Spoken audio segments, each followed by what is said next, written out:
Se você tiver frio espiritualmente, é hora de se preocupar.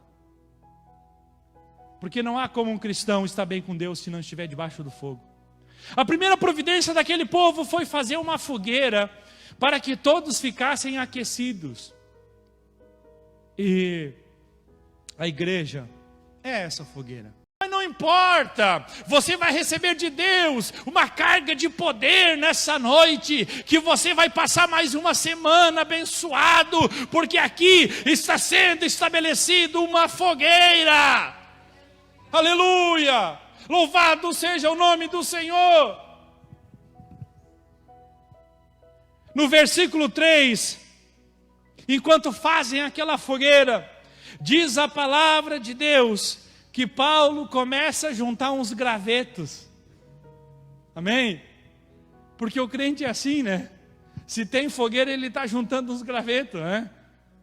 Se quando vê alguém falando em línguas, ele já se emociona, já começa a falar com Deus.